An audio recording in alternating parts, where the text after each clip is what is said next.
terima aja terus dijual lagi atau dihibahkan lagi ke negara lain Pak, supaya ngebangun hubungan tadi kan, jadi masih ada bergunanya gitu pada ditolak gitu. Kayak gitu bisa nggak sih Pak?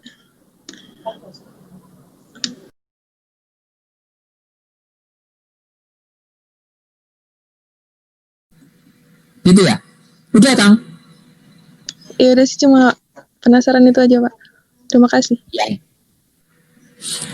Ya sebenarnya yang paling utama itu adalah ketika kita menerima hibah, itu kan yang menjadi motivasi kita apa dulu gitu. Yang menjadi motivasi kita apa dulu? Yang pertama itu. Kemudian yang kedua juga adalah motivasi dari donornya atau motivasi tidak ada ikatan politik dan sebagainya tadi ya. Ketika itu sudah oke, tentu juga harus dilihat lagi apakah seperti tadi yang ada di kriteria kriteria penerimaan hibah tadi Tang. Ada yang bebas politik, kemudian apalagi tadi mendukung tugas fungsi gitu ya, mendukung tugas fungsi KL gitu, kemudian atau misalnya itu untuk penanggulangan bencana dan sebagainya. Yang pasti yang jelas harus dua ini, bahwa tidak ada ikatan politik dan mendukung tugas fungsi. Artinya ketika ya oke lah kalau untuk hubungan baik ya boleh-boleh aja kita punya hubungan baik, tapi ketika kita punya hubungan baik terus bukan berarti kemudian kita mau aja menerima suatu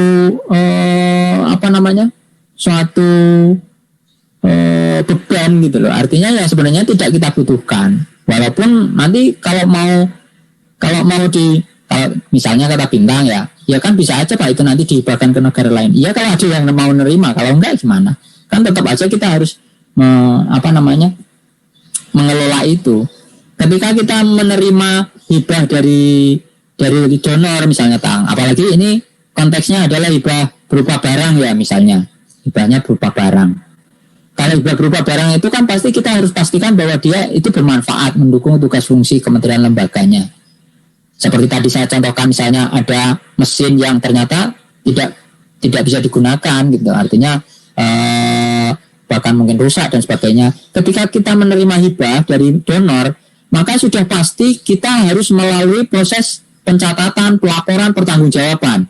Ketika sudah mendapatkan hibah dari donor, maka ketika kita mempertanggungjawabkan, maka nanti itu kan diakui sebagai barang milik negara dulu Tang. Setelah kita diakui sebagai masuk menjadi BUMN, maka pemerintah juga atau kementerian lembaga terkait itu harus apa? Tentu harus mengalokasikan untuk bagaimana memelihara BUMN tadi, kan begitu.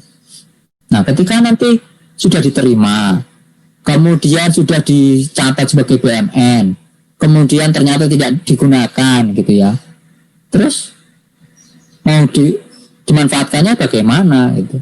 Makanya dalam hal ini pemerintah harus benar-benar istilahnya itu sangat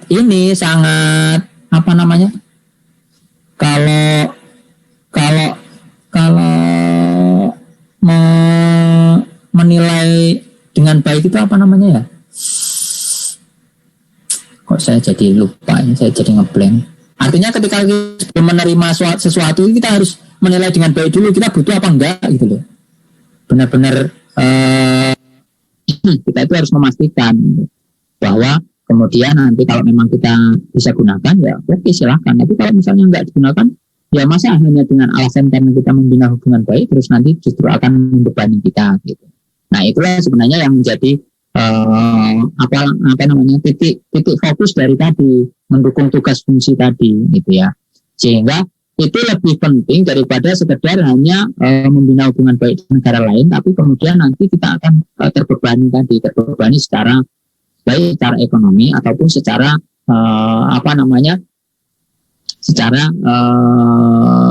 moral gitu, secara pelaksanaan. Orang nggak bisa digunakan ya untuk apa gitu. Gitu sih Tang sebenarnya. Ini hanya ketentuan tadi itu sebenarnya hanya sebagai mengantisipasi ya.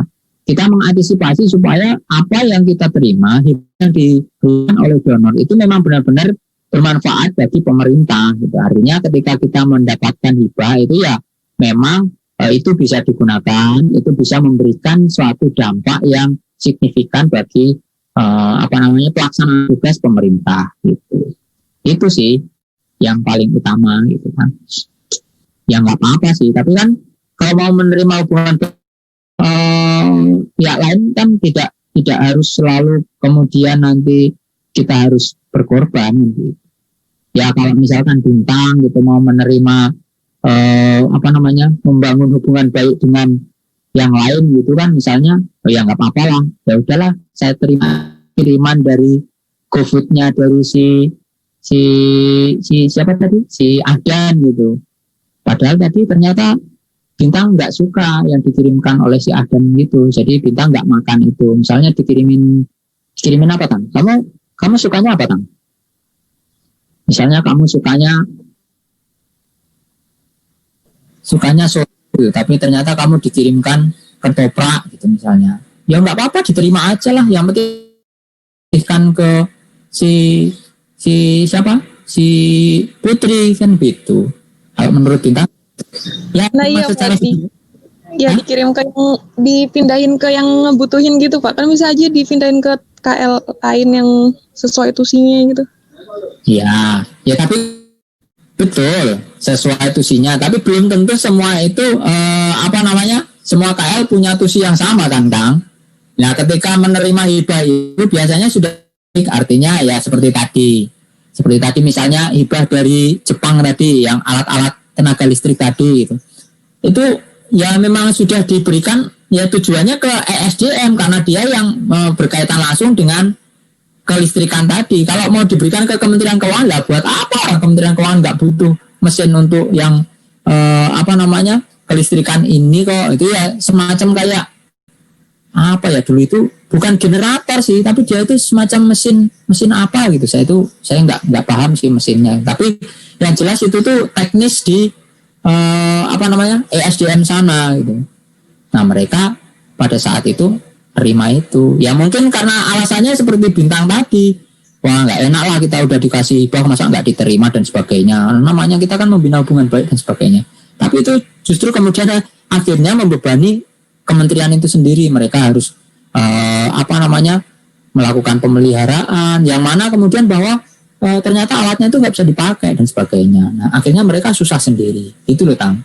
Nah itulah yang menjadi pelajaran kenapa kok hibah itu harus sesuai dengan tugas fungsi dari kementerian lembaga masing-masing gitu.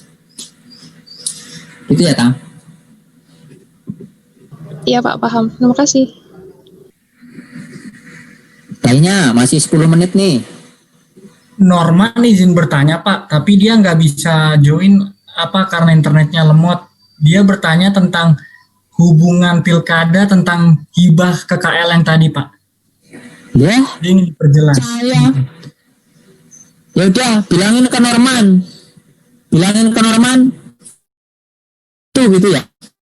Nggak ngerti hubungannya kayak gimana. Hubungannya nggak tahu apakah sudah intim, apakah sudah kayak gimana, nggak ngerti saya.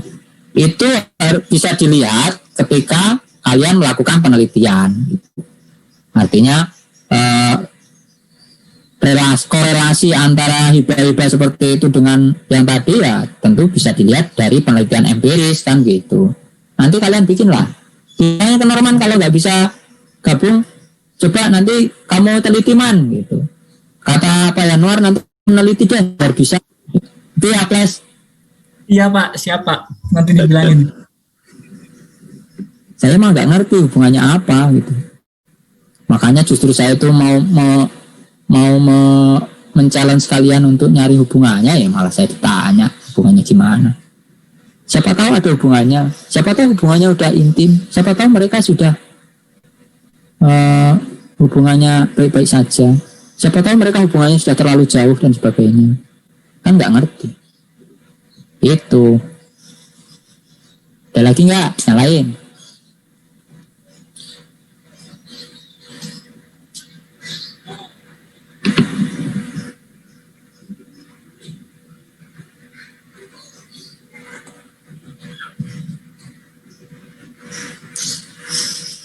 Kiko, kamu nggak nanya Kiko? Mirip sama bintang tadi sih Pak. Mirip sama bintang. Oh, kamu Iya. mirip sama bintang kah? Enggak Pak, pertanyaannya maksudnya. Jadi nggak jadi nanya? Enggak Pak. Ya udah. Siapa lagi nih? Fit, Fit? Nanya nggak Fit?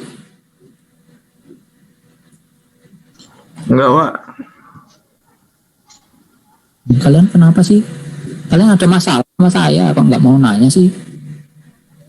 Ya lah Pak, lah Hibah udah sering banget kan, ya nggak terus master, cuman kan nggak tahu kayak semester kemarin aja yang bahas Hibah tuh kayak banyak banget mata kuliah gitu loh. Oh iya ya. Nggak terus yuk kita tuh bisa, cuman nggak tahu kenapa kok Hibah tuh sering banget diulang-ulang gitu loh. Ya, karena ya itu tadi. Iya. Menarik.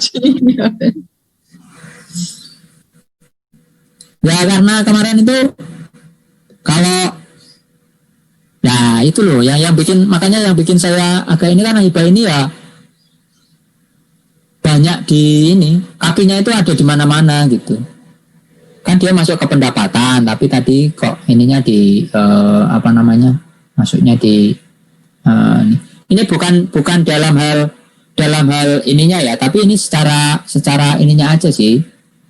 Bukan dalam hal teorinya itu seperti apa. Kan kalau teori kan sudah jelas bahwa ya namanya Hibah itu masuknya ke pendapatan karena dia apa namanya tidak masuk ke konteks lingkup pembiayaan dan sebagainya gitu. Cuma saya tadi itu cuma hanya sekedar nanya-nanya aja gitu. Artinya ke depannya bagaimana gitu. Ya kalau kayak kemarin yang pendapatan negara ya kemarin ya, PPN ya. Itu kan masuk juga karena dia konten apa? Konsepnya dia masuk ke pendapatan negara. Ya Hibah kan masuk pendapatan negara juga. Itu juga Yang dibahas ada PNBP.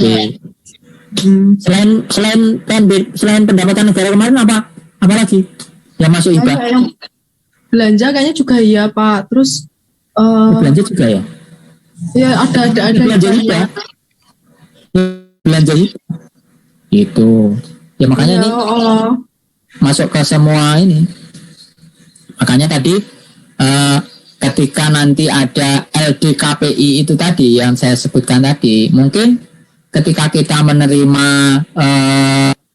apa namanya dan sebagainya, kalau memungkinkan gitu ya, kalau memungkinkan kemudian nanti dikelola oleh LDKPI, maka kan pemerintah tidak perlu memikirkan bagaimana kemudian konsepnya dan sebagainya. Tapi itu nanti kemudian pemanfaatannya bisa lebih dan sebagainya. Kalau untuk yang belanja Hibah pasti itu sudah gampang lah untuk mengelolanya di LDKPI itu tadi. Tapi kalau untuk yang penerimaan Hibah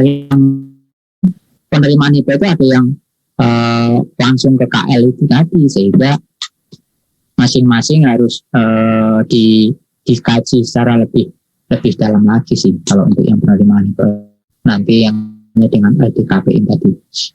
Sebenarnya kalau mau didiskusikan menarik itu yang LDKPI tadi kan, tapi kan waktunya udah mepet, makanya tadi ya udahlah, nanti kalau kalian ada waktu di luar aja silahkan digali gitu ya. Tinggal 3 menit, nggak ada lagi yang bertanya? Kalau nggak ada ya foto sudah. aja. Kalau nggak ada ya sudah ya.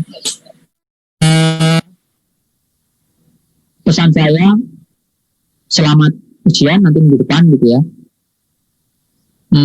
Pak, ada pertanyaan. Ada pertanyaan? Proses Hibah langsung dari perencanaan sampai pelaksanaan itu tergolong cepat. Soalnya kalau untuk bencana alam pasti butuh bantuan segera, Pak.